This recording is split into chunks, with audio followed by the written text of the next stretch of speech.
Good afternoon, ladies and gentlemen. You have tuned into the Rebel News live stream on this day, Tuesday, September 29th, 2020.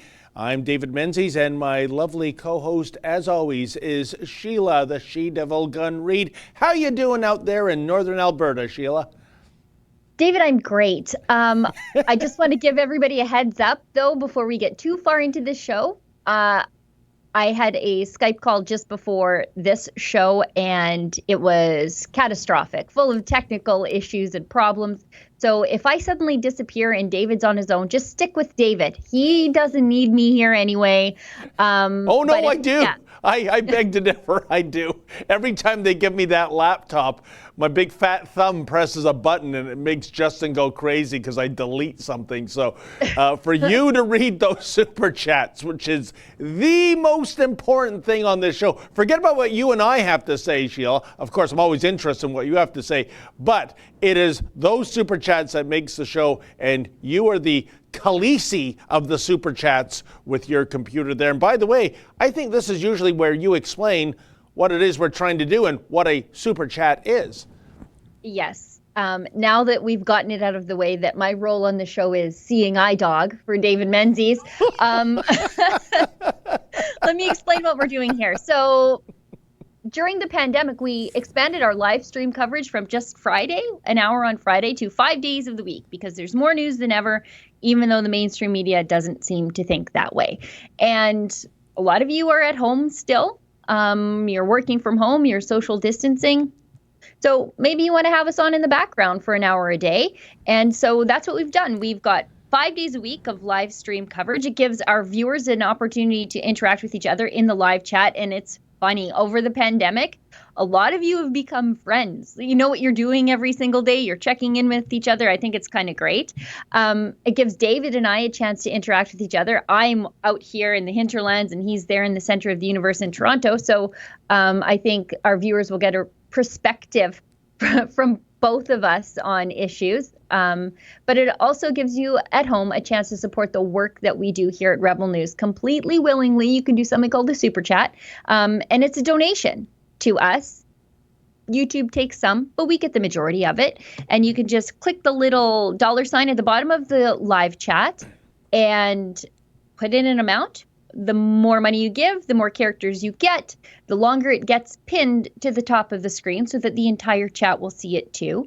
And David and I will be forced to respond to your query or question or comment. It's a chance for you to sort of take control of the show. If there's a topic you want us to address or something you want us to look into, something you want to put on our radar, or if you just want to get us off topic, maybe put a wrestling question in there.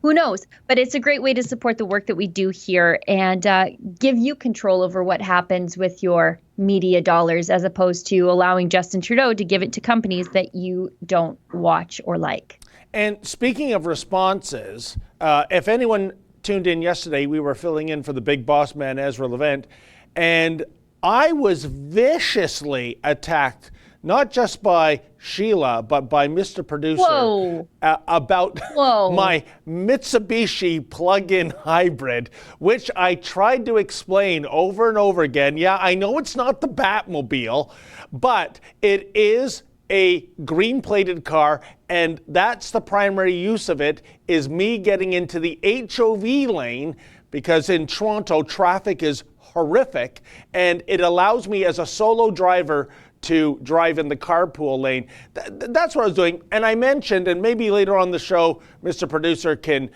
put up the photographic evidence. My other, no, that's not it. The color's right. But my other car, folks, is my beautiful, out of production, quasi-classic Ford Adrenaline. It's an '09. It looks just like the day it came out of the showroom. I've been taking care of it. Lady Menzoid is forever nagging me to get rid of it, like she made me get rid of my 1993 Honda Prelude SRV. Look, there it is. Come on. Now, admittedly, it breaks one of the rules of what makes a pickup truck great, which is that it has 4 doors. And I wish it had a standard transmission, but it wasn't available. But there you go, folks. I just wanted to show you that I have a V8 pickup truck that consumes nothing but gas. That's the weekend warrior. My daily driver is the Mitsubishi plug-in hybrid. So there, I hope I have restored my automotive street cred to the Rebel audience. Did you just say that the thing about pickup trucks that make them great is that they don't have 4 doors? A classic pickup truck. To me, Sheila, it is heresy to have 4 doors on a pickup truck. You want 2 doors and a short box and a standard transmission, and that is a dream pickup truck, yes. That's just not practical. How do you get the dog, the kids, your groceries? No. I see, Sheila. You're talking about the white flag of suburban surrender, the minivan, and I can send you some spec sheets on the Honda Odyssey and the Toyota and the Chrysler Pacifica, which you can get, by the way, as a plug-in hybrid. If you think a 2-door pickup truck is more pickup truck than my mega cab Dodge Dually 6-speed, I think you're dead wrong. But you live in a place where they have like special lanes for green vehicles. That's unheard of out here. We don't have that. It's We're like still free place out here. It's like the Emerald City. Well, folks, there's your first super chat thing you can weigh in. In your mind, does the classic pickup truck is confined to a 2-door vehicle? I just think aesthetically, I'm not talking about reasons of practicality. No, Sheila's right. If you want more people and more stuff in your truck, you do get the 4-door. But I'm talking about the pickup truck aesthetic. It should be 2 doors and a short box. That looks... I'm getting to these super chats because you're putting this show into the ditch. Martin Sable gives us $10. From the east to the west, Rebel News is the best. Oh, thank you very much. I would love to see Mr. Harper as PM again. Don't play with my heart. In the future, wonder if Joker in Ottawa shuts Parliament again when Pierre asks wee questions. Love your jacket. Which, David looks like a 1930s mobster right now in his stripes. Looks great. Hey, those mobsters knew how to dress in the 1930s. Today, you ever see what the gangbangers look like? What, threads they're wearing? It's just a disgrace. All that money and their pants are still falling off. Great Informer gives us $5. Justin Trudeau watches the Cardinals game at the Bird Sanctuary. Oh, Great Informer. I forgot your puns. Yes, I should have prepared myself before I kept reading.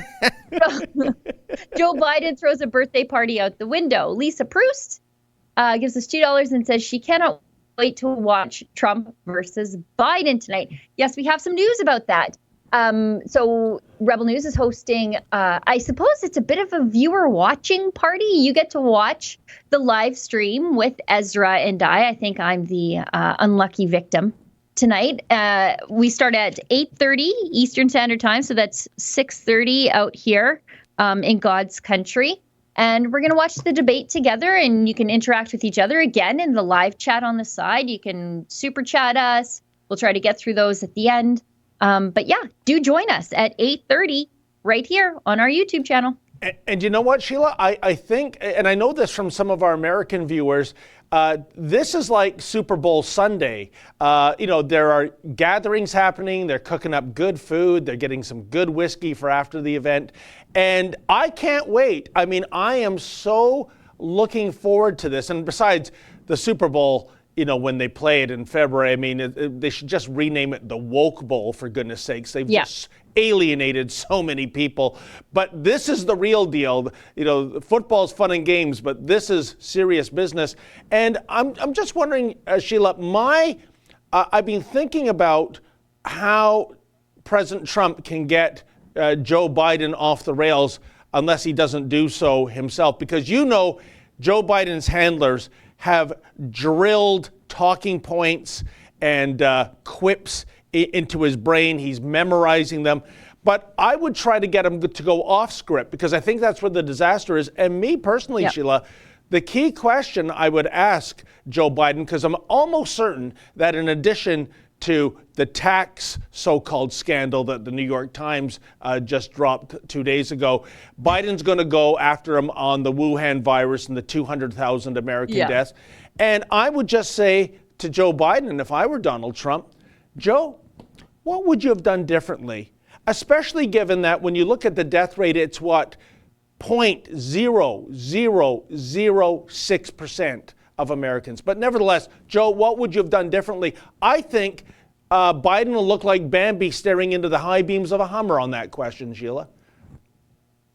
I don't think that you can drill anything into the mush that is Joe Biden's brain. I imagine it's like oatmeal up there. And I say that with great compassion because it's going to happen to all of us. We're all going to turn into Joe Biden at some point. I hope I do it with more grace. And I hope that my family intervenes in a way that Joe Biden's family isn't. I hope that I'm not exploited and peddled around in front of the country for votes. But we're all going to end up like Joe Biden eventually. I just don't plan to run for public office when I'm doing it. I don't think that.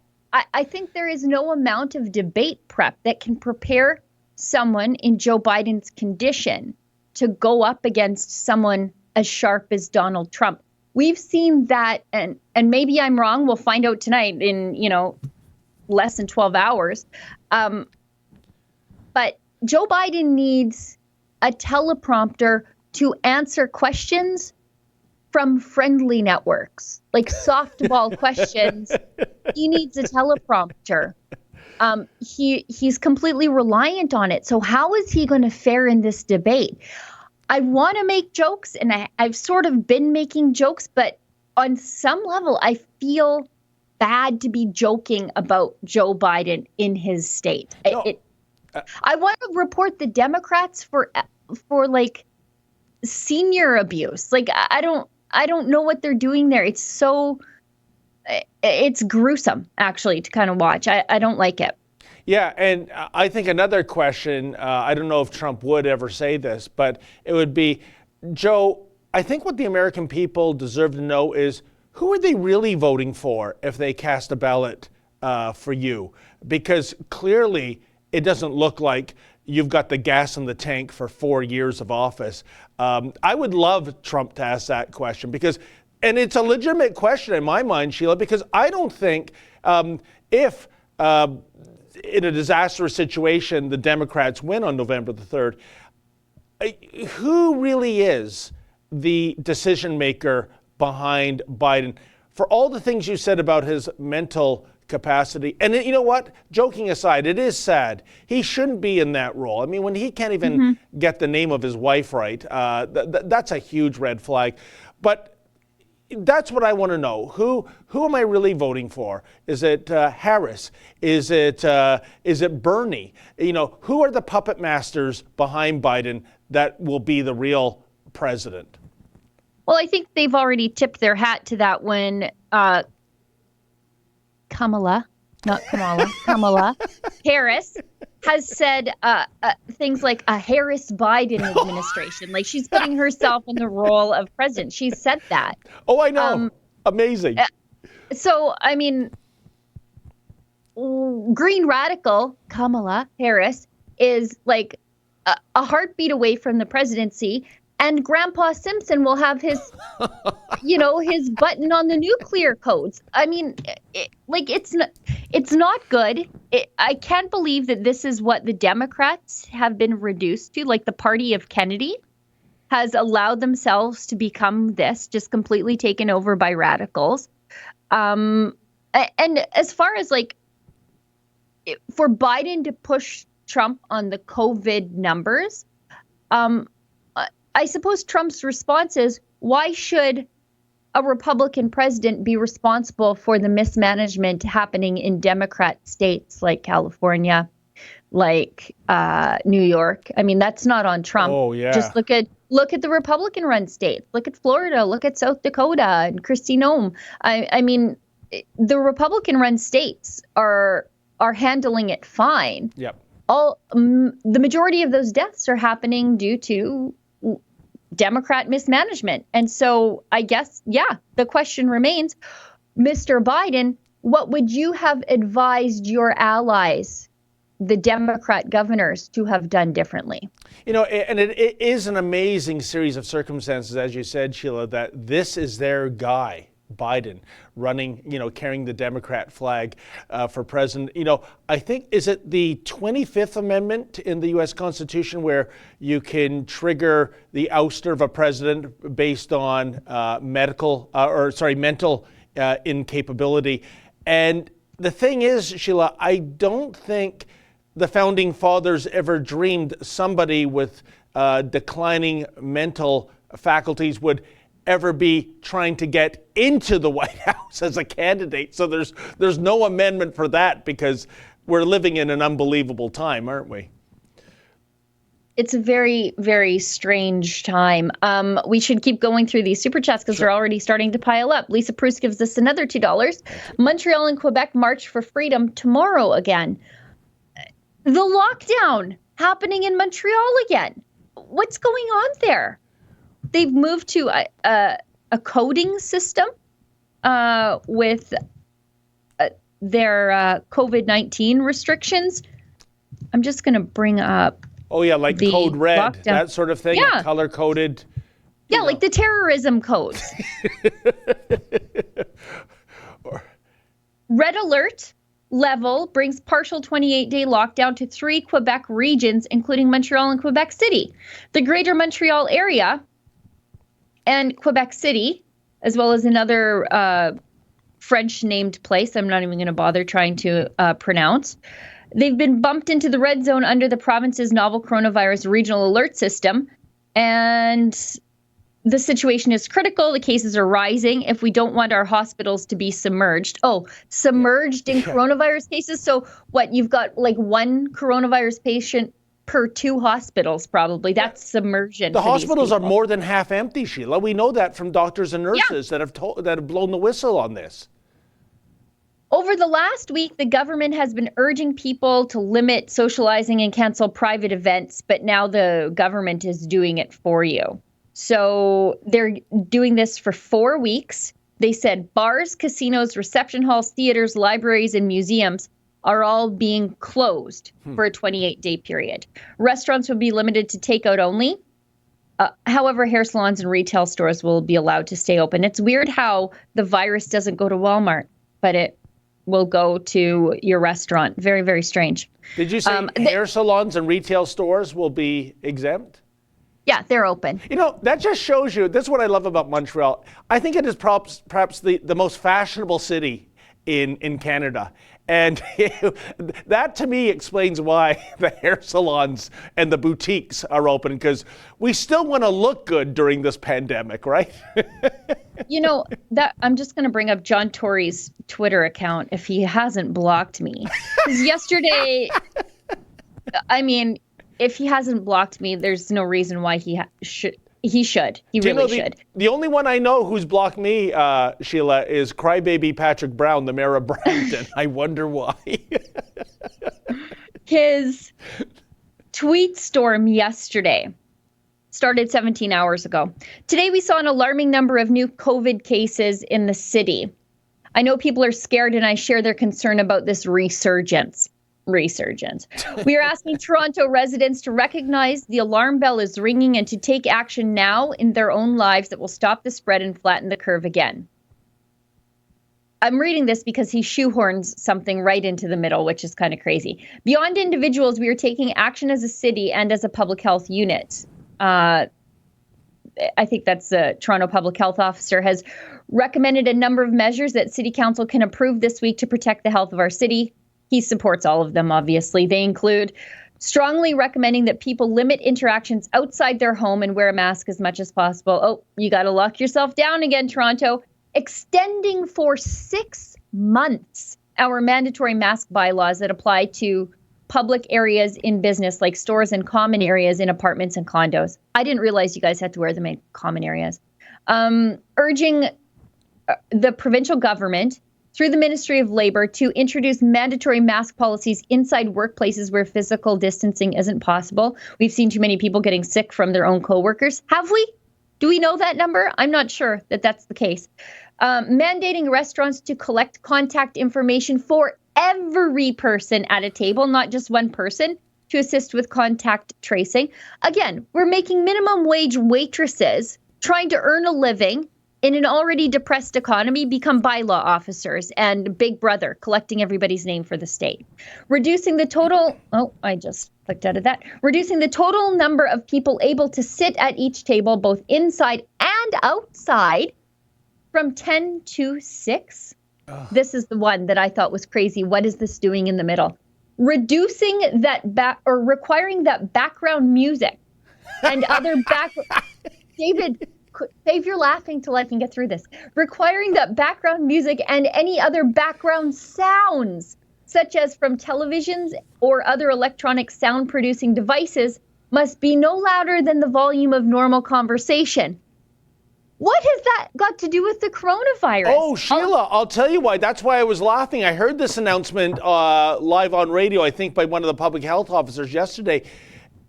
What the ostensible policy reason is to keep the music volume down is that, say you and I were having dinner and the music was loud, we would have to speak more loud than we normally would have. Moistly. That's right. The moistness comes into the... So this is insane. But, I'll tell you, Sheila, but if you ask John Tory, it's all about public safety. You know what I'm worried about when I'm in Toronto? Going to a place like Trinity Bellwoods Parks, where they painted all the 400 social distancing circles. Yeah. Not because of social distancing, but because of, if I had a child and I go to the playground, that's where the druggies like to go to do their thing, and you find spent needles there almost on a daily basis. And then there's the filthy tent city, which has unhinged, violent people with vicious animals. And yeah, folks, as astute viewers know, I've got the scars to prove it. That's what I'm worried about, but they don't see anything wrong with that. It's just, what you gonna do, boss, right? And meanwhile, we have these safety mandates that include lowering the volume of music. Sheila, this is unbelievable. He shoehorned it into the middle of like a 15 tweet storm so that you would just breeze over it. And you're just like, I was reading that. I can't believe that is a Toronto public health regulation. Not for if they said, it's, we're protecting your hearing. But no, this isn't a health mandate about the coronavirus. Well, you know what? Maybe this is a way for people to get rebellious on the streets of Toronto. Make like you were mentioning professional wrestling earlier, Sheila. Remember the Rock and Roll Kid? He always had that giant ghetto blaster. Yeah. So you are public enemy number one, folks. If you go to a park or walk down a Toronto sidewalk with a ghetto blaster blaring your music, because that's going to force people to raise the volume of their conversations, and that's where that terrible moistness comes into play. But it's perfectly okay to chant Black Lives Matter in a group of thousands. That's perfectly fine. Listen, Sheila, shame on you. You have to talk over the MMA fight in the background. Yeah, Sheila, shame on you. The Wuhan virus is very socially conscious. It realizes that a congregation of people who are ostensibly protesting for racial justice, they're good people and we will not affect them. Let's wait for the Yahoo Nation people at Queen's Park on Saturday afternoon. Those Yahoos, that's who we want to really make sick. Funny thing is, those Yahoos, by the way, Sheila, have been protesting, if you can imagine, since late April. In theory, shouldn't they all be dead by now? Have they had one case? Not that I know of. I don't think so. I noticed this this morning, but it's on Andrew Lawton's Twitter feed. A letter from the Ontario Hospital Association, I don't know, some hospital union, 38 healthcare leaders and physicians call on Ontario to immediately place restrictions on non-essential businesses and activities. I'm hung up on the word non-essential here because that includes dine-in restaurants, bars, nightclubs, gyms, theaters, and places of worship.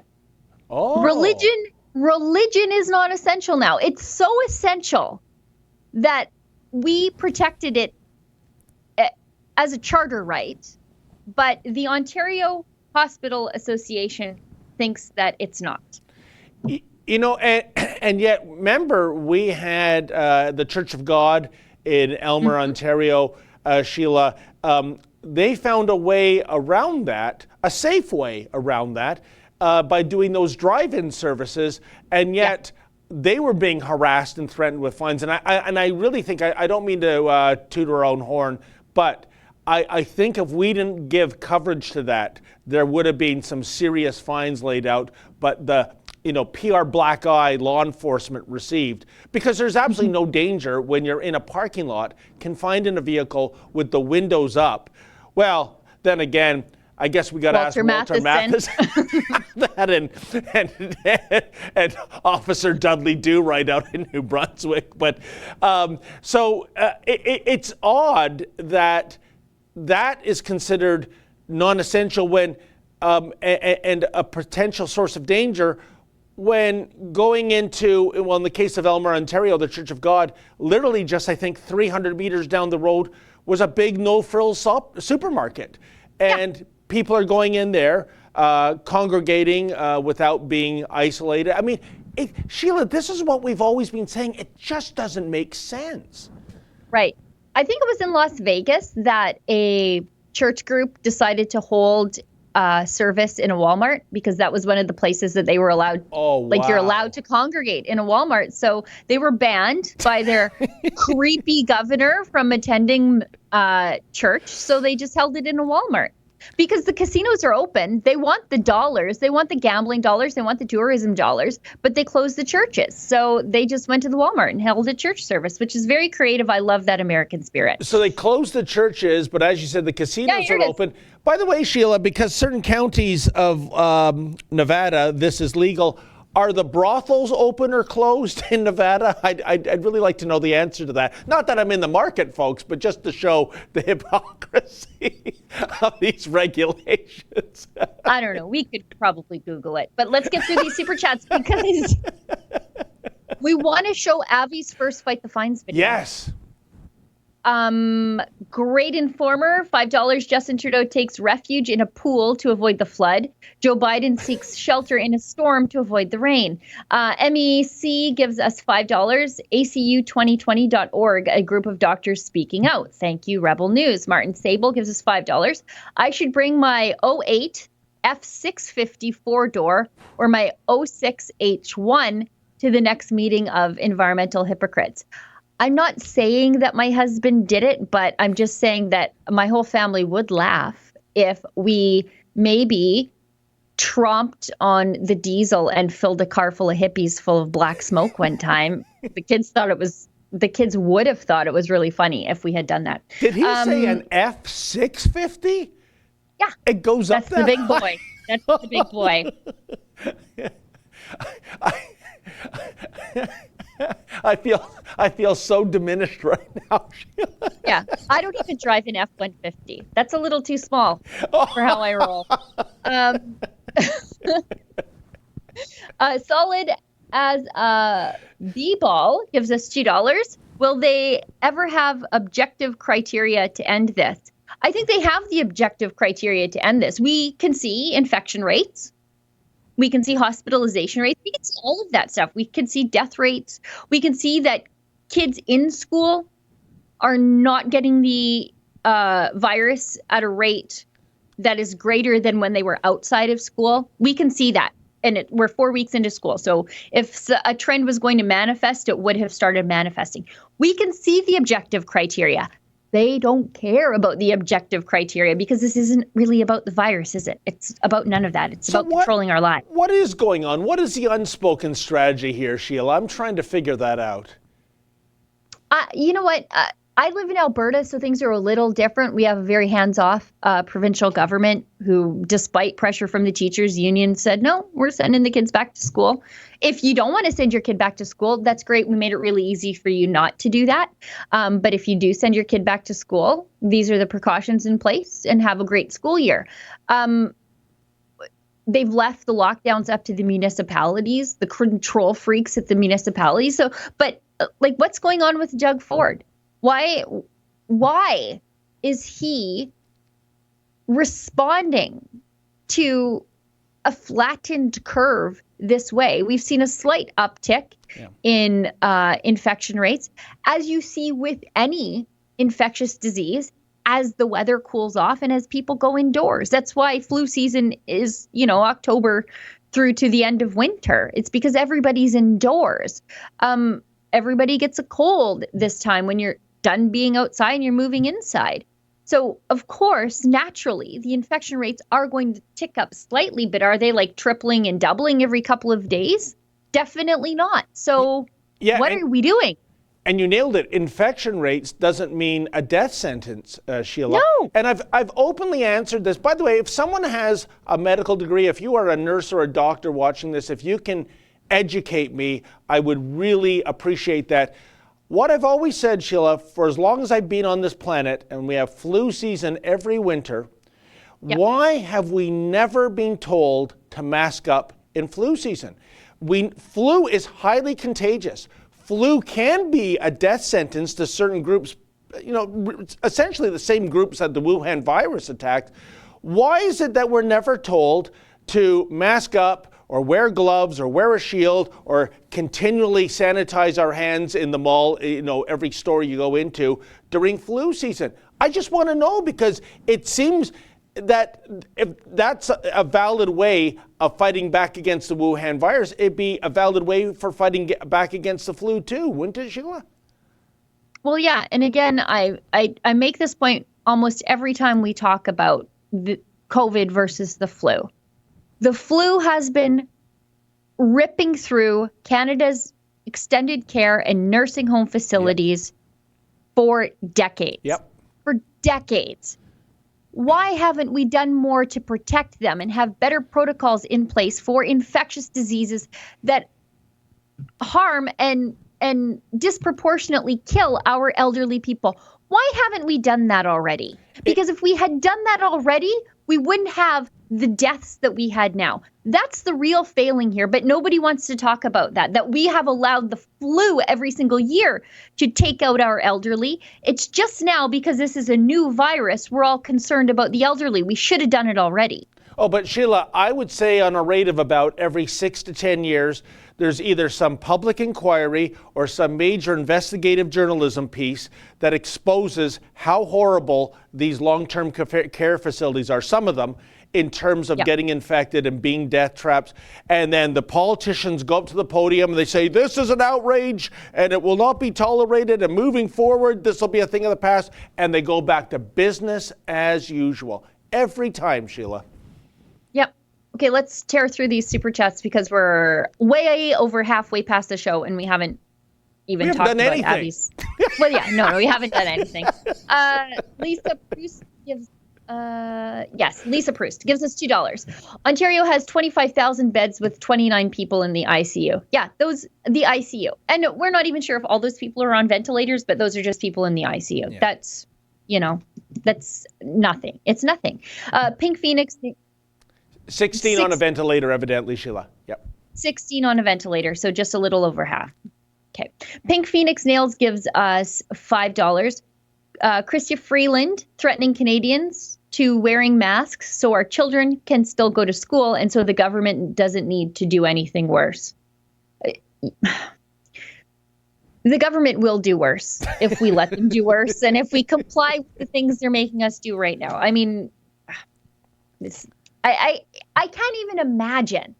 Like, at the beginning of the pandemic, when we didn't know what was going on, if they said, yeah, wear a mask, everybody keep going to school, everybody keep going to work, until we figure out how this thing is being spread, let's just all wear a mask, wash your hands, try to stay away from people if you can. We'll do this for a couple of weeks until we figure things out. I would have been fine. I would have said, you know what? We don't know how this is happening. I'll wear a mask. No big deal. But kick everybody out of school, lock us in our houses, kick everybody out of work, shut down everything, movies, theaters, churches, everything that's not Walmart and Costco. And then when the curves flatten, they say, wear a mask. Yeah. Yeah, it's crazy. Anyway. No, I would say this, Sheila, in the bigger picture, I've never lived in a more insane year than 2020.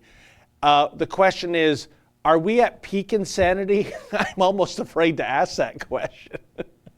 No, because Justin Trudeau has already said that we're in a second wave. And I'm like, what second wave? I'm in Alberta. We don't have a second wave. He's saying the nation is in a second wave. It's like they have a solution in search of a problem. Yeah. And so the cart is definitely before the horse here.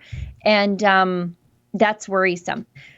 Lisa Proust gives us $2, and she says 16,000 beds in Quebec, 37 in ICU, down 4 versus yesterday.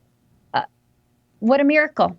Bernard Hutchison gives us $5.49. With Wallace moderator, there will be no fairness. Yeah, the moderator might play into this a little bit. We'll see how it goes. Muzzle Flash, $5 Australian. If Joe Biden wins, 1 free can of LPG gas from Burisma for every American. Yeah, isn't that great? The big tax expose exposed that Trump hadn't actually taken any money from the Russians, but Hunter Biden did, and no one is talking about it. Yeah, can we see Hunter Biden's tax returns, please? Yeah, I want to see the Clintons' tax returns. Lisa Proust gives us $2. I love you both, Sheila and David. Oh, thank you very much. Speaking of the Clintons, by the way, Amy Coney Barrett. Not everybody. The kookaloos on the left are mad that she has adopted 2 black children. I think they're both from Haiti, or maybe one's from Haiti. Doesn't matter. But the left is critical of her for doing something tangible to make the life of someone from Haiti much, much better, to give them opportunity and hope and a better life. She did that. She put her money where her mouth is. And the left doesn't seem to even want to ask the Clintons. The Clintons basically robbed Haiti. What happened to all the Haiti aid money? They're critical of Amy Coney Barrett because she adopted, this is the world that we live in. She adopted a child from Haiti, and they're mad because their politics don't line up with their own, like the left's politics. But the left is perfectly fine with the hideous things that the Clinton Foundation got away with in Haiti. It's very bizarre. They care about Haitian people insofar as that pushes their agenda forward. Libby Toogood, $5. Trump thinks Joe will be on enhancing drugs and should have a drug test. Said he would take a test too. I think Biden declined to take the drug test, which is kind of crazy. I mean, if someone said, Sheila, take a drug test, fine. Fine. You're gonna find a lot of coffee in my blood, but that's about it. What kind of enhancing drugs? Because please, I scare easy. I don't know. I don't know what you would juice up, Joe Biden. It happened as Sheila predicted, folks. The internet connection has failed somewhere in northern Alberta. So I think while we're trying to restore that connection, Sheila teased the Avi Fight the Fines video. It's a whopper. Just wait, you see this. It's going to make your blood boil.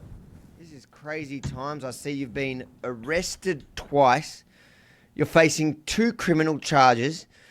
And you've got 3 fines of $1,000 a head. That's $3,000.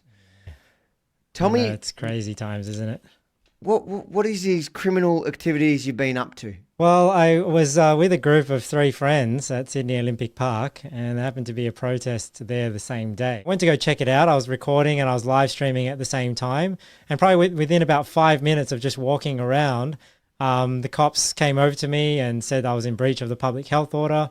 I tried to tell them, hey, I'm just here with a group of 3 of my friends here. So they sort of shoved me over to the side, and there was a bit of back and forth. So the move on direction is because I'm breaking the public health order, is that right? So how am I breaking it when I'm in a group less than 20? How am I breaking? In a group of 100. I'm not with them. So You're within, mate. If you're here to exercise, mate, maybe you should go to the gym. Yeah. Not when there's... Am I not allowed to exercise here? Am I only allowed to exercise in a gym? You can't say you're exercising when you're standing there with a group more than 20. I'm not saying. I only just got here. There's a huge group here. I've given you direction, failure to comply, I'll be arresting you. So what I suggest you to do, turn around, excuse me, officer. Look, this is the group I'm with. Look, one. Okay, we'll take your friends with Walk you. this way. No, this is the group I'm with. You need to go walking. I'm just this trying way. to show I've given you. you a move on direction. You need to start walking. No, but otherwise you you'll can't be just arrested. look. You can't just give a move. I'm telling you what's happening. Look, I know the law. You need to get out of here, mate. You can't just give a move on direction for no reason. I just did. Keep No, you walking. can't. Don't you know the laws? You Mate, can't just keep give a move on. walking. What's the reason? Last warning, if you don't start walking, I will arrest you. You can't just give. comply with my direction. You Keep can't just walking, give a move on direction for no reason. Get out of here. Don't you guys? Aren't you guys are law enforcement officers? You're meant to That's what enforce the I'm law. doing. I'm enforcing the Public Health Act. But you That can't. is our reason You can't to give a on. move on for breaching the Public Health we Act. can. You Fail can't. to comply, you'll be arrested. Now go. But you can't even give a Go. move You're on. in breach of the Public Health Act. I'm telling you to go now, otherwise you're going to be You arrested. can't. You can't. Fear and how am I fear? Sorry, officer. How am I causing fear and? Wait, is it the health order or is it? There's families over there. They don't want to be harassed. But I'm not. Who was I harassing? Move from the vicinity. Take your Who- camera and leave now. You can't just tell people to move from a public area. We're actually 16 under the group of 20 that is allowed in New South Wales. Then they decided to arrest me. One of the police officers thought, I'd had enough with you. Yeah. Last 10. Leave the area or you will be under arrest, okay? We're City Council calls from Bankstown. Police have given you official move on direction from the area, okay? You've given me multiple reasons. Exactly. What is? So why don't you listen and go? Well, because none of them have been valid. That's why. So one reason. Look, let's go through it. Let's go through them. You're under arrest. Yeah. Let's go through them. I've had enough. He arrested me, took me over to a park bench, and over at the park bench is where it was odd. They decided to discontinue the arrest, but then they sent me a $1,000 fine in the mail. And that wasn't the first time you were arrested. You were arrested early on in the pandemic. What was the story there? So at the time, what we really didn't like is when it got to the point where they didn't allow churches to meet, and we thought, this is kind of very draconian in terms of infringing on our right to practice our religion in Australia. So we were thinking of ways, hey, to how can we express our opposition to what was going on? And at the time, we were thinking, well, even if we wanted to organize, a large protest, effectively they've made protesting illegal. So we thought, well, what is a way that I could express my opposition to what is going on while still being within the confines of the law? So we came up with this idea to think, well, one of the reasonable excuses we can have to leave our home is to exercise, and the law doesn't stipulate what you can wear when you exercise. The law doesn't stipulate whether you can carry a sign or not. So we came up with the idea to say, hey, well, I'm going to go out and exercise, and while I go out and exercise, I'm going to dress in a way that makes it very obvious that I'm exercising, but carry a sign with a message that I agree with. And so I decided to go to Parliament House and walk up and down outside Parliament House, and this is where it all started. And we were doing that for about 3 weeks with, just myself and somebody else, because we were only allowed 2 people at the time. Otherwise, you could go with your family. So there were some weeks I was with my family and some weeks I was with a friend. So we were doing that for about 3 weeks without any trouble from the police at all. In fact, we went down to Opera House at one point, and police approached us and they told us, well, we couldn't have signs at Opera House, but as long as we were off Opera House property, we were fine to, exercise, doing whatever we want. It wasn't until week 4 where some other people had come to Parliament House to, had the same idea as us to go there and to exercise. And police actually tried to move them on. And that was the first time that I'd seen police, approach anyone exercising around Parliament House. And then in week 5, that's when police cracked down a bit harder. And, a few people, me and another lady that day, were arrested. You're here with your family. Yeah, I'm here. Yeah, I'm allowed to be here with my family, Absolutely. right? Couldn't agree with you more. Okay. So have I broken any laws? No. Okay, no worries. We'll leave you to it. Work out. Yeah. All right. We'll thanks stay here and just monitor you. Yep, sure. Can I just keep exercising You then? keep exercising. Okay, thank you. Go. Thank you very much. If you start exercising, the others might exercise as well. Okay, great. Well, Right, maybe that's if what you think I you're don't doing. need to talk to you, I can keep exercising. Go. Okay, thank you. I'm not holding you here. Whatever. Okay. I'll give you one more warning. My name's Senior Constable Barnsley. You're Why- under arrest for why- failing. Behind your back. Why are you taking Up my... this way. Up this way. City Council, Because you're under arrest for failing parking. Do not resist, otherwise you'll be dealt with accordingly. Do you understand? You were doing all this with Sheila, so many angles to dissect that video with, isn't there? First of all, I couldn't help but notice that van, the police van that said Public Order and Riot Squad. It seemed to me, Sheila, the only people causing a riot were the cops. Everybody else was just minding their own business peacefully in a park. And then one of the police officers, the female officer, says, you should go to the gym. Okay, I assume, I know it's beautiful weather in Australia, but I assume the gyms in Australia are like the gyms everywhere else. They're indoors. Don't you want to be outside? Isn't that the safest place for air circulation? I mean, that gentleman, he was so eloquent. He was so intelligent. He obviously knew the law. And the police officers, it seemed to me, Sheila, didn't know the law. They got frustrated by his responses, which were, he was very soft-spoken, never used any slurs. And basically, the cops arrested him because he made them frustrated. He said, right, that's it, you're under arrest. How was he causing a problem? There was a very Walter Matheson feel to it when the cops said, well, you're going to attract other people to exercise. Yeah, that's that. You know, like I try to stay fit. I run every day. But if I see somebody like doing push-ups in the park, I don't just like run over and get down and start doing push-ups. But that's sort of what the cops implied. Like when they said to Walter Matheson, Walter, you can't eat your muffin here because you're going to attract teenagers to the parking lot. I mean, yeah, because a senior citizen having a coffee and a muffin in his car, that's a teenager magnet, Sheila. Right? Yeah, it's real. That really brings the kids to the yard. I mean, like, it was so ridiculous. And again, again with the Walter Matheson like overlays. Yeah, I think he just kind of annoyed. Oh, we've lost Sheila again, and I got to tell you, folks, I don't know if the marketing mandarins at Adidas are watching, but if I were one of them, I would sponsor this guy. I would make that blue Adidas tracksuit iconic, much like it was back in the early 70s. Show their support for somebody not only exercising physically, but exercising their rights and freedoms. He did absolutely nothing wrong. In fact, he says often, how am I causing a problem? And the police can't give a valid answer. But that is our first Fight the Fines case in Australia. And I think we have Sheila back.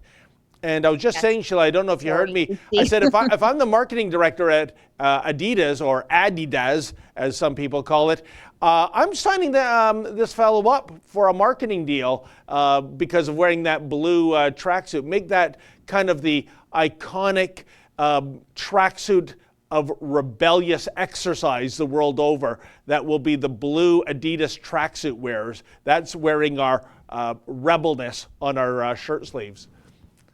He was just the perfect Fight the Fines guy, too. Yeah. So soft-spoken, so eloquent. I mean, you look like a bully when you're pushing a guy like that around because he knew the law. He was super polite.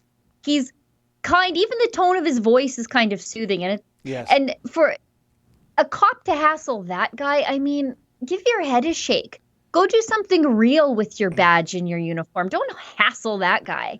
I mean, how is hassling him in the interest of public safety? Please explain that to me, because that's really the cop's job. Public safety? How did you make the public more safe that day? By hassling him. Yeah, and but apparently law enforcement in Australia, they send out, what's it called again? Oh yeah, the Public Order and Riot Squad. And folks, if you feel as miffed as we do, there's the website to donate to, fightthefines.com.au. That's fightthefines.com.au. Just like we did in Canada, Sheila, while the Canadian Civil Liberties Association had a fetish for just trying to get as many criminals, including violent offenders, out of prison so that the prisons could observe social distancing.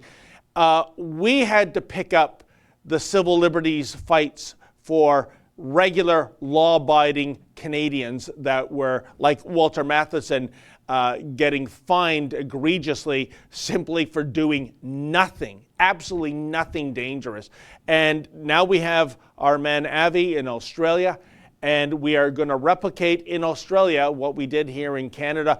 I think Avi's got maybe about 10 cases already that he's investigating. I think the lawyers are looking at close to 50, I thought they said, but we'd like to narrow it down to the 10 most winnable cases. So every little bit, every donation helps, because Avi is the only person looking out for the rights and freedoms of people in Australia right now. Really, like, there are advocates, but Avi's taking the fight to them and fighting back. And so, I mean, he's got a big job ahead of him. You and I know how much work and background goes into every single one of these cases. Yeah. Before you see the first video from us, it's weeks of work, weeks of investigation, lawyers up to their neck in making sure that we're legally sound before we even give the public a sneak peek of the story and then ask for help. So, if you are feeling so inclined to help Australian people fight for freedom, David, what's the website again? It is fightthefines.com.au. And by the way, Sheila, if Avi investigates even half that number of cases, we are talking, folks, tens and tens of thousands of dollars. Could easily go into six figures. Easily. So if you want our Australian brothers and sisters to fight the man down there, just as you were so generous for our original Fight the Fines campaign, which is still going on here, by the way. Yep. Please make a donation, and we'll make sure that it goes to the proper legalistic minds down under, so that we can bring about some justice. Because just like in Canada, Sheila, and I stand to be corrected, it doesn't look like there are any groups fighting for the common man and the common woman in Australia, is there? No, it doesn't look that way. And there's a secondary effect that these Fight the Fines cases have. And it's not just on helping the individual person, which we want to do, which we love to do. That's one of the things that I'm most proud of that we do here at Rebel News, is that we fight back and we help people who normally wouldn't have the resources. But it also sends a chill across law enforcement that maybe you shouldn't be so eager with your ticket book, because someone is going to stand up to you and fight you and put you in line and remind you of what the rules really are. And so I think, at least in Canada, we've had a bit of an effect on law enforcement just by them knowing that we're out here and we will take on some of these more egregious cases. And that's a perfect point to segue into our other topic, Sheila. Folks might remember my video from last week where I went to Albion Orchards in Caledon, Ontario. If you can imagine a farmer running a 50-acre U-pick facility with a small store for some delicious foodstuffs, was being harassed by the OPP, threatened by as much as a $100,000 fine, being criticized for not sanitizing what seems to be a 100-year-old tractor. I don't know how you sanitize rust, by the way. Well, you know what, folks? I went back again on Sunday, so this is several days after the video aired. All I got to say, Sheila, is holy Barbara Streisand effect, Batman. Great. Because of us putting the glare of publicity on farmer Scott Luna's plight, people responded en masse. Let's check out the video evidence of that one. Wow, what a story we had for you last week. We're at Albion Orchards. I'm with Scott Luna, and as you may recall, last weekend, the OPP, whether it was on their own volition or a wild Karen blew the whistle, they paid a visit to Scott here. And when they got here, Scott, they kind of read you the riot act, even though you've got 50 acres of the great outdoors here. They were worried that somehow you might be violating the social gathering limit of 25. Regardless, there's more than that going into a Walmart and a Costco. I thought businesses were exempt. And then, of course, your tractor was not being sanitized. It just made for more COVID madness in 2020. What has been the result of you trying to find out whether or not you're breaking the law? Because we visited the OPP detachment in Caledon, and they basically told us they didn't know. Go to the public health unit. I think you said off camera you spent something like 3 or 4 hours phoning the various authorities, and you never got a clear answer.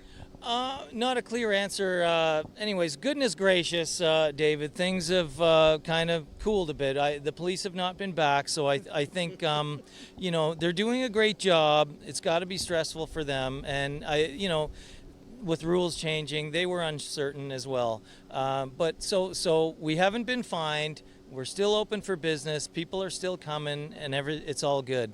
Scott, personally, I think, given our report on the matter, it got a lot of views. I've read the comments. It is, people are baffled.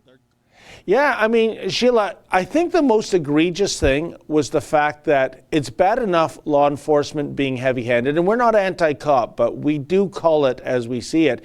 But when I go to the OPP detachment and they shrug their shoulders and say, phone public health, and when Scott, as if he's not busy enough at harvest time and trying to run a business, he spends 3 to 4 hours phoning all these bureaucrats, all these paper pushers, saying, can I open or not? What are the numbers of customers I can see on a daily basis?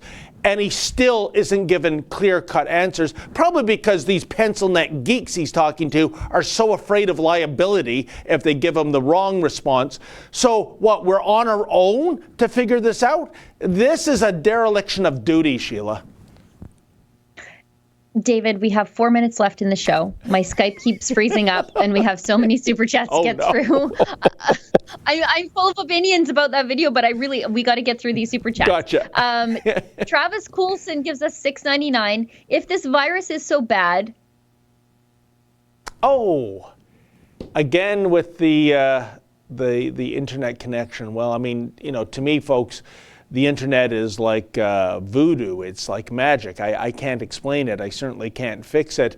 And we really do need to read those super chats. So we're going to try to restore that connection while Mr. Producer works away at doing that.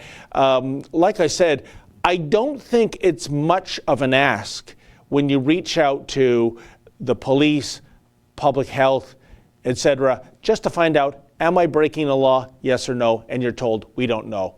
That's garbage. Sheila, are you back again? Yeah. Okay, Lisa Bruce gives us $2. In Quebec, kids at school have to eat lunch outside, snow or rain. I know that's happening in some places in Alberta, and what happens is the high school kids just crowd 100 of them into the McDonald's, which I think defeats the whole purpose of it. Oh, no. That's too bad. That was such a great anecdote. Yeah, let's kick the kids outdoors and have them congregate en masse inside a fast food restaurant. Wow. As we're trying to restore that internet connection as well, I wish I had access to the super chats. I'd read them myself, folks.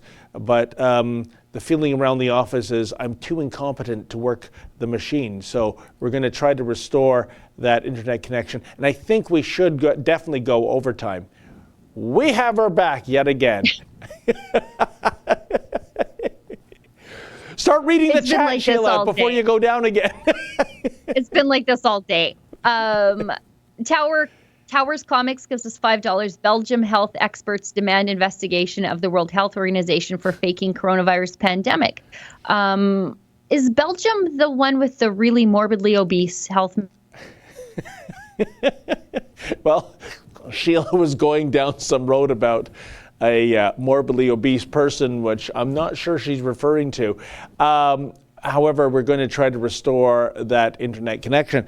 The other things we were going to talk about, but I see we're already near the finish line of the show, folks, was our good friend Drea Humphrey went back to the BC court to check out the latest exploits of Jonathan Yaniv, aka Jessica Yaniv, aka Jessica Simpson. I can't explain that one. Why don't we roll a little of that footage while we try to restore Sheila's internet connection? Maybe a guilty plea or a speckle of remorse would have been nice, but instead, I was stuck interviewing an IKEA umbrella. Morning, Yaniv. Do you think that justice will be served today, or will you be let off just as easy as last time? The judge thought you were quite remorseful about the weapons. Are you at all remorseful about what you did to Kian?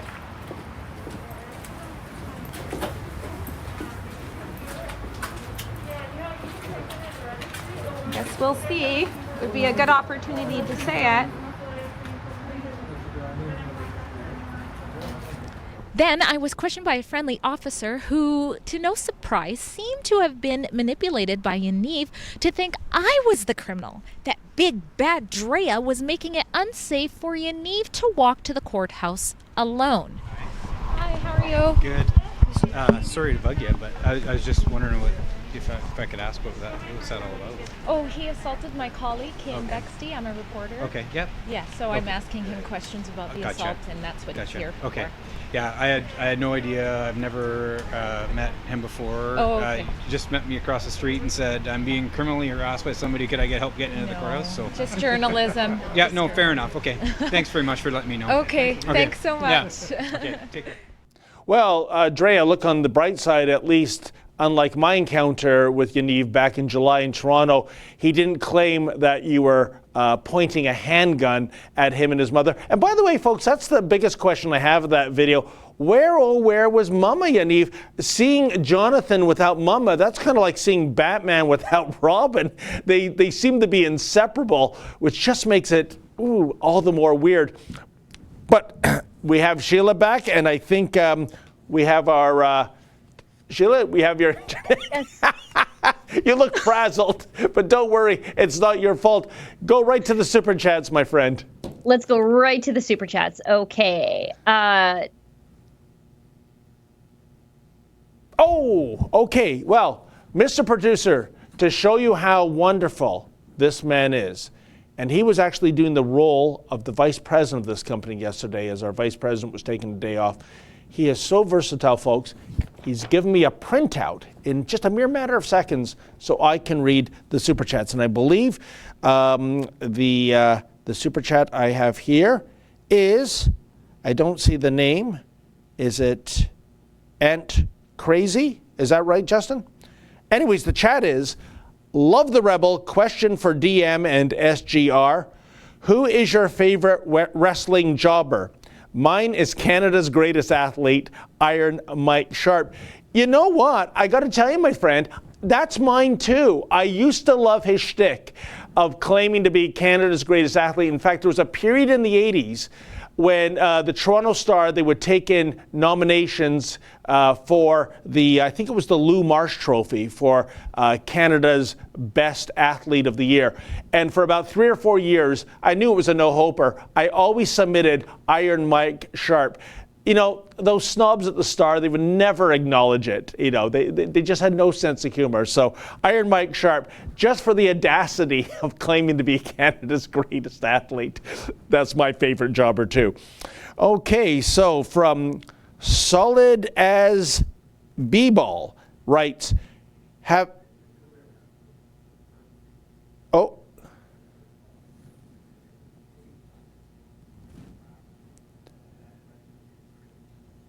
okay then. I'm sorry. So Peter Bass sent the wrestling question, folks, and it would be Ant Crazy is sending this super chat. I apologize for that. It's a super chat for $2. Has your pastor priest organized a peaceful protest? You know what? I know we did stories on the Church of God doing their peaceful protest. You know what their peaceful protest was? It was simply having a service in a parking lot where there was no danger whatsoever, and even that ruffled feathers. That's just terrible. So, solid as a b-ball, he gives us $5, and it says here, going to be tough to shake up Ontario legislature. Do you know something I don't know? Is there another shake-up in play here? I have High Energy Andrew says, like a shark to a feeding frenzy, going into the control room to throw me off my game. And he still doesn't realize no one can hear him if he doesn't have a mic. Okay, and what do we have here? A Suthi gives us $5. Thank you so much. I agree, Sheila. Rights listed in the Charter should be considered essential and protected. Any updates on Rocco Galati's lawsuit? You know, I'm fascinated. I sure want to cover Mr. Galati's lawsuit. Rocco is a character. As for, you know, our charter rights, that's the thing, folks. Even with an Emergency Services Measures Act, or whatever they're calling it, it doesn't trump our charter rights. It doesn't trump the Constitution. Some politicians seem to be unaware of that fact. And we have from Mike Mueller, $5. Thank you very much, Mike. Great job, Rebels. Keep up the good work. PvP. Thank you so much. Me see. Oh, and sorry, PvP, by the way, folks, is People versus Predators. Sheila's been doing great work on that file. Let's see then. We have me see. Heiko Schnoning, I hope I'm pronouncing that right. MD speaking out, arrested this AM. I don't know about that, but I will look into it. So thank you for bringing that to my attention. From Matthew Aaron, $10. Thank you so much. Virtually no contact tracing for businesses. OHA mentions ICU beds, ventilators, nowhere close to full. Ontario, if recommendation effect, Anthony Dale, $402,000 job. Would he have signed off on this letter? Well, as we mentioned, we do know that the hospitals are more than half empty. So this media narrative of the hospitals being a war zone or battleground, as they like to call it, it's false, folks. And by the way, meanwhile, people are dying while they're on elective surgery. Go figure. From SA, we have $13.99. Thank you so much for that. So far in September, we have 19 fentanyl overdoses, more than COVID deaths. Yeah, no, excellent point. Excellent point of how people are dying of so many other causes, but that doesn't seem to resonate with the authorities or the mainstream media. I wonder why. From SA, we have, oh, sorry, I read that already. From Joyful Heart, we have $5 Canadian. Thank you so much. Is Prime Minister Trudeau a prophet? How does he know that things are going to get much, much worse and we will have to go into lockdown again? It's a great point. I think, personally, Trudeau loves this lifestyle. You know, not showing up to Parliament every day, hanging around in his house, maybe smoking a bong, playing video games. Lord knows what he's doing. I'm really believe that if this went on for years and Justin Trudeau could maintain this slacker lifestyle, he'd be all on it for that, for sure. Ray Mechanics writes for $5. The left is literally insane. Yeah, don't take Ray's word for it, folks. Just watch archive footage of any time myself or Sheila or Kian or High Energy Andrew says goes into a leftist protest, and the video will speak volumes on how insane the left has become, sadly. James Legros writes for $5, do Canadians not know better than to let government protect, and protecting air quotes, our children? I bet our Native brothers and sisters got the idea. Truth and conciliation? Yeah, you know, I think when all this is over, we're going to have royal commissions and public inquiries about how we handled the Wuhan virus. And if those inquiries are done on the up and up and on the level, I don't think the results are going to be very flattering to so many governments the world over. And then we have, from James Legros again, What, $5, thank you very much. What about all the flight employees taking their 14-day incarceration or quarantines when they have finished their flights all over the world? Yeah, there's so much about the airline industry that doesn't make sense. We've had, since the virus outbreak and the lockdown of the economy began, we have outlined that 5 to 10 flights a day were still coming in from China to Canada. So this idea that there is a quarantine, false narrative. There's so many ways around that. And then from Goonies 2, $5. Oh, Goonies 2. Now I recognize the name. Here we go. Romans 13, mean anything, Sheila? Betray Christians with twisted truth much? May God hold Rebel News criminally responsible when nasty pops next month. Again, Goonies 2, I have no idea what you're talking about. But I thank you for the super chat. Selena B for $13.99. Journalism is printing what someone else does not want printed. Everything else is public relations. Thank you for staying true to journalism. It was a pleasure to meet you this weekend, David. Well, thank you so much. And you know what? We reach out to you for donations. I think that is the most honest way of fundraising, not taking it directly off your paycheck, as so much of the mainstream media does, thanks to the bailouts and the ongoing CBC funding. So thank you so much. And if you're able to contribute, we greatly appreciate that. And I think I'm down to the last one, Matt B 300. Wow, $100. Thank you. That is super generous. I really appreciate that, Matt B. 300. Keep up the good fight. Love you, Mr. Menzies and Sheila. Much love from Kingston, Ontario. Stay safe, you guys. Well, thank you so much, because, you know, back in June, I believe it was, we visited Kingston, Ontario to cover a defacing of the Sir John A. Macdonald statue there. And one of my enduring memories is getting a bottle off my head by one of the protesters that just objected to us being there. Again, we can go back to the left being literally insane, as another super chatter said. Oh, and we're into overtime, folks. I have some more super chats being delivered as though it's from Santa's elf. A is for Apple. It doesn't say who that's from, but if that's from you, Andrew. Just I noticed you had some trouble reading there. So. Oh, yeah. Yes, well, thank you so much. I'm feeling the love at Rebel News. Okay. Oh, there are more super chats.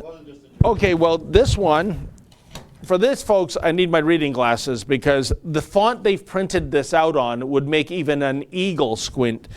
So here we have from Jacques, $5.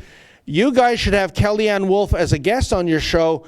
We need to hear more from her. Rebels rock. Well, you know, Jacques, we did interview extensively Kellyanne Wolf a week ago. She is the brave and intelligent lady who, to my knowledge, was the first to defy the Ontario ban on social gatherings over 25, which includes protests, according to Doug Ford. I'd like to see that one play out in court. The day after that ban went into effect, Kellyanne Wolf was out with the rest of Yahoo Nation at Queen's Park, and not a single police officer came by even to issue a warning. So, big victory for Kellyanne Wolf. And I think this is the final one. Redneck Lifestyle, $10. We need a lawsuit to set a precedence that our rights trump. Sorry, I'll start that again. Okay, oh, I'm sorry. Redneck Lifestyle gave $10, no super chat. Thank you for that, Redneck. And in Really Muddled Ink, Wildcat gives $5. Thank you for that. We need a lawsuit to set a precedence that our rights trump their emergency actions. And yes, I do. And I always refer back to what our boss, Ezra Levant, has said. During this pandemic, folks, governments at all levels of all political stripes, they've got a little taste, I would say, of totalitarianism. And you know what? They kind of like that taste. They don't want to give up that dish. Okay, folks, on the behalf of our frozen Sheila Gunn Reid out in Northern Alberta and Mr. Producer, I'm David Menzies. We've gone overtime. Thank you so much for your generosity to all the Super Chatters. We will see you again back on Thursday. In the meantime, stay sane.